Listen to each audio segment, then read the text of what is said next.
From the newsroom of Impact Alpha, I'm Brian Walsh, and this is your Impact Briefing for Friday, December 16th. Today I'm joined by Kristin Hull of NIA Impact Capital, a longtime Tesla investor who says Elon Musk's Twitter escapades threaten the electric vehicle maker's climate mission. Hi, Kristin, and welcome to the podcast. Hey, Brian. How are you? Thanks for having me. Great to have you. But first, here's what you need to know from this week in impact investing. The U.S. Energy Secretary calls it one of the most impressive scientific feats of the 21st century. This week, officials at the Lawrence Livermore National Laboratory announced a technical breakthrough in nuclear fusion research. Using 192 lasers, they generated net energy, a significant milestone in which they produced more energy than it took to start the reaction. There's still a long way and many years of further research for this to become practical at scale, but it offers the tantalizing prospect of potentially abundant, clean, cheap green electricity without the drawbacks of conventional nuclear power. Renewed interest in nuclear fusion is fueling a race among startups to commercialize the technology, with nearly $5 billion going into fusion startups in recent years. Bob Mumgard at Commonwealth Fusion Systems says the results, quote, demonstrate that fusion science is worth the investment. In other energy news, the Department of Energy's Loans Program Office is gearing up to lend more than $100 billion for low-carbon tech that's not yet bankable. On a recent Agents of Impact podcast, Jigar Shah told David Bank that the office has gotten the first few loans out the door, including last week's $2.5 billion financing to a joint venture of GM and LG Energy to build lithium-ion battery plants in 3 Midwest states. And they have a queue of another 100 active applications. Jigar called on Agents of Impact to go to their hometown officials and urge them to take advantage of the pile of federal dollars and falling cost curves for all kinds of low-carbon infrastructure and upgrades. Vietnam has linked to the latest Just Energy Transition Partnership. They joined South Africa and Indonesia, who have signed such partnerships, that are aimed at helping emerging market countries make the low-carbon transition and wean themselves off coal while keeping unions, consumers, and other stakeholders on board. Vietnam's Just Energy Transition Partnership will make available $15.5 billion in loans for utility-scale solar and other projects. It's an ESG whodunit. More than half of the $17 trillion in sustainable investment assets identified in a 2020 survey from the U.S. SIF have disappeared in the U.S. SIF's 2022 tally. What happened to $8.7 trillion? Well, those funds didn't make the cut when the U.S. SIF applied stricter guidelines about what counts as sustainable. A preview of what may happen if the Securities and Exchange Commission goes through with proposed new rules tightening the guidelines for funds that claim to be ESG and sustainable. And finally, in Chile, a food company called Notco landed $70 million for its line of plant-based foods based on an artificial intelligence platform nicknamed Giuseppe. The AI analyzes the molecular structures of animal-based foods and matches the flavors and textures with plant-based ingredients. Notco has already brought to market animal-free mayonnaise, alternative milk, ice cream, meat, and other products. Now it's time for our featured conversation, and I'm joined by Kristin Hull, founder of NIA Impact Capital.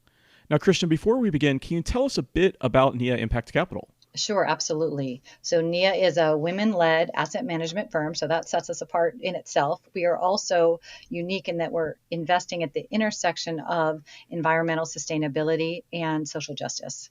Now, I understand that you are an impact investor in the public markets. So what does that mean exactly?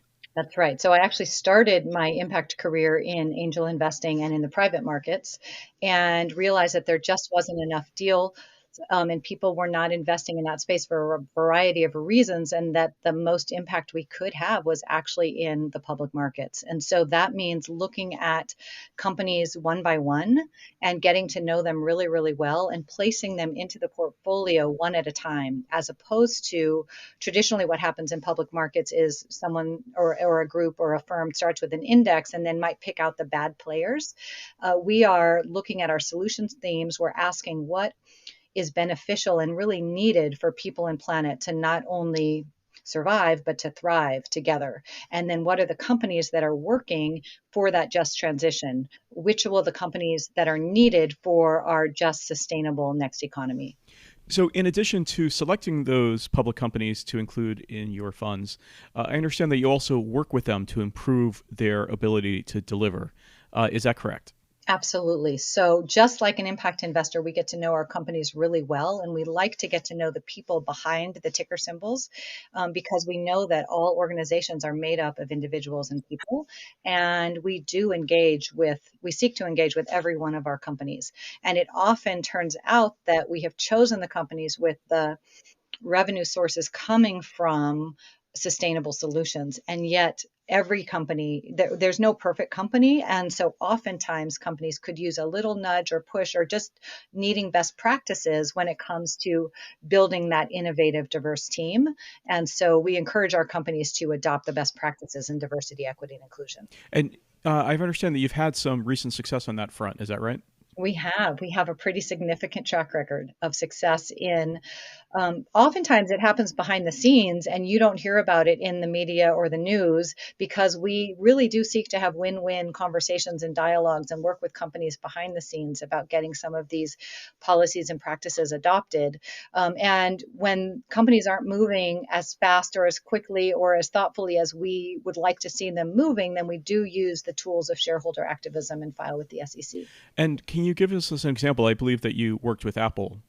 We have, yes, with a coalition of other investors and activists. And we did file the shareholder resolution, won more than 50% of the vote. And then the board did do a report on the use of NDAs, concealment clauses in employee contracts. And it was announced last week. And we are so thrilled and still celebrating this win that Apple is removing NDAs from all employee contracts retroactively, currently, and for the future, also for contractors and also for international employees. So we are really, really excited. This sets an amazing trend for not only the tech sector, and yet for all companies across the U.S. And what does the removal of the NDAs for employees, what kind of impact do you expect that to have?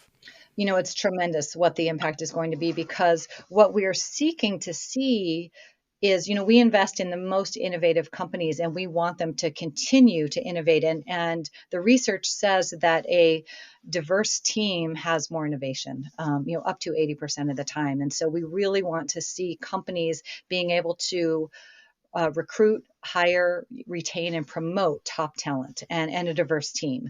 And with an NDA, they are associated with sexual harassment, covering up what could be cases of sexual harassment and racial discrimination. And it does keep women and people of color from advancing in the workforce. So the removal of NDA clauses, it kind of rips a Band-Aid off for some companies that are having issues. It brings lots of transparency, much needed transparency for not only investors but for employees themselves, so that if anyone is having an issue, they're now free to talk about it. And the fact that that dialogue is now free flowing, managers and executives are much more likely to put policies and practices in place to really build that inclusive, diverse workforce, and that's what we're after.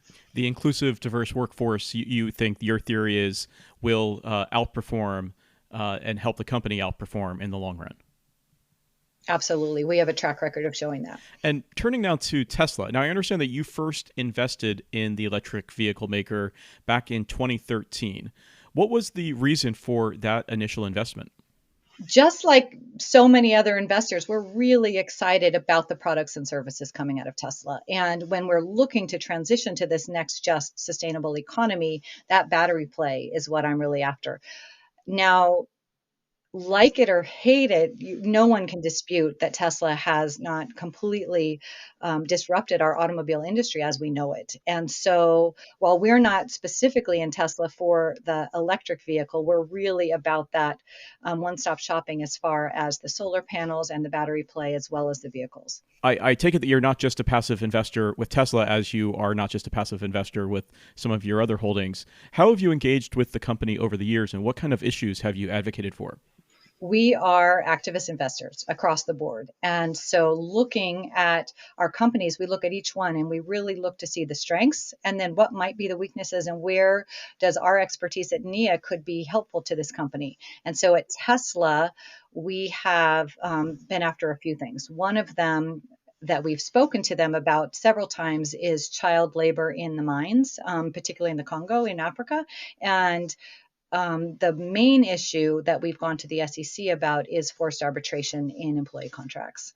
As a Tesla shareholder, this has been a bumpy year in 2022. So the stock is off 60% from its high, with much of that decline coming since April when Tesla's founder and CEO Elon Musk announced his $44 billion bid for Twitter. He had to finance that bid in part by selling some of his Tesla holdings over the years. How do you feel about having, as a Tesla shareholder, how do you feel about having Elon Musk now, if you will, distracted by his ownership of Twitter? Well, I just want to back up to say that we have removed Tesla from client portfolios because of the risk that we see. And we have actually moved it over into an activist portfolio so that we can continue this work with them on some of the various ESG issues. So you are still a Tesla shareholder, but not through your client funds. Is that right? Exactly. And the reason is that you feel like it's too risky right now, or is it because of the overall financial performance? Well, they go hand in hand right now, right? So we anticipated and saw this, and we were early in to really understand the risks, particularly because of the way we saw them treating employees. And so we saw some underlying risks because we have identified racial discrimination in the plants.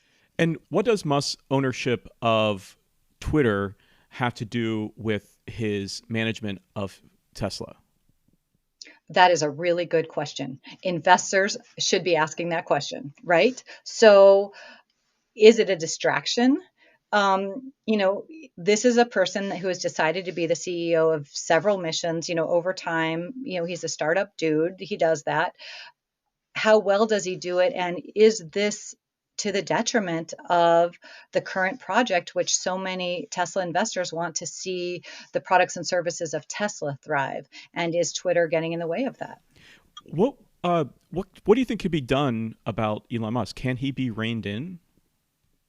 Well, that is the tweet. That is the tweet of the day that I put out there.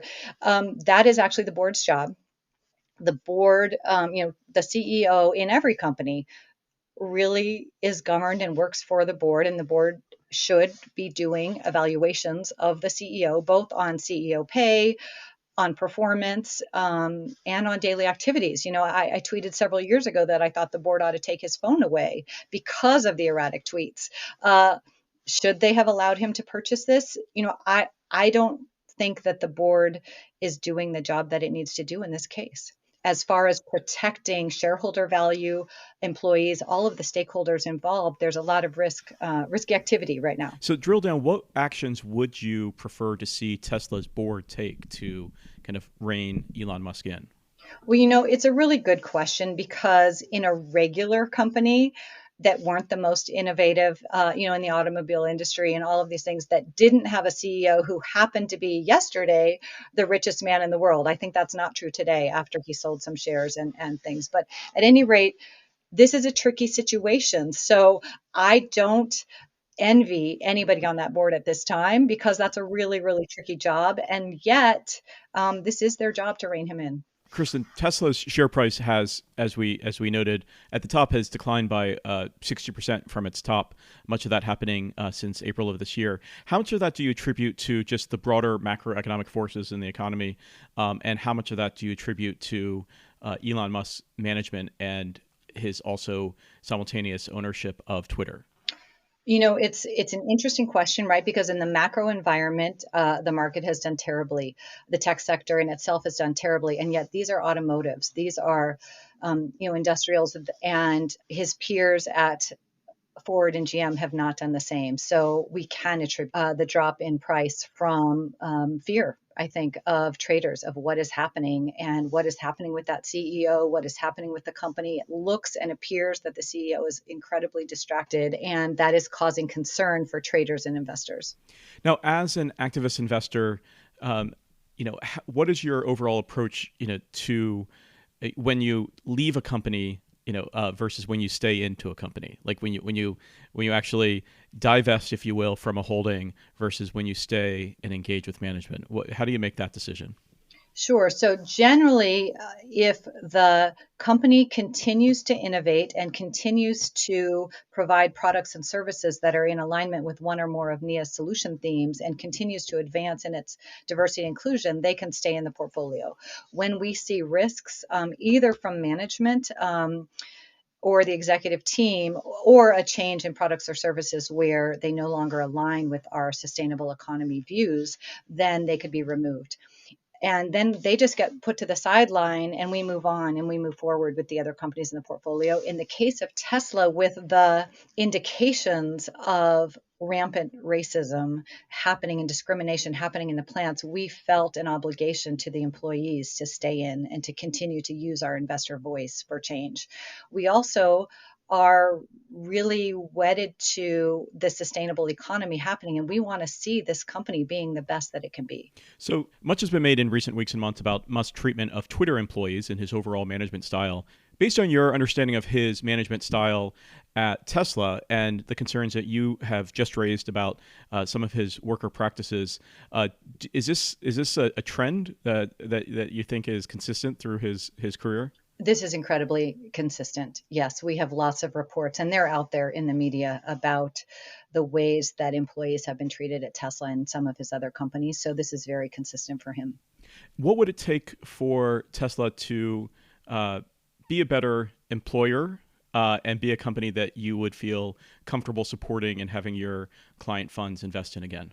That's a great question, because we're really about building and nurturing an inclusive, positive, and diverse employee culture and company culture. And that generally comes from the top. We want to see the executive team and the board really taking leadership. And that means really careful attention to human resources and what we want to see in a company. And this could shift at Tesla, and then we would absolutely love to revisit that as an investment. We want to see companies looking at their employees on the asset side of the balance sheet and literally holding them there as human beings, something to be invested into, rather than on the expense side of the balance sheet. So as dispendable or as an expense. And so that's something that we would need to really see shift at Tesla. All right. Well, Kristin Hull of NIA Impact Capital, thank you so much for your time. Thank you so much for having me, Brian.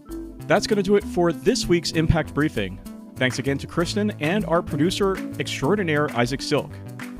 Ready to try Impact Alpha? Sign up for Impact Alpha Open, which is free, directly at impactalpha.com. Want to go deeper? Grab a subscription and get full access to all of Impact Alpha, including the award-winning Morning Brief and our popular Agents of Impact calls. Go to impactalpha.com/subscribe and choose an annual subscription. For now, I'm Brian Walsh, Head of Sustainability for the capital markets firm TP ICAP. The Briefing podcast will be off until 2023, so until next time, take good care, and we will see you on the other side.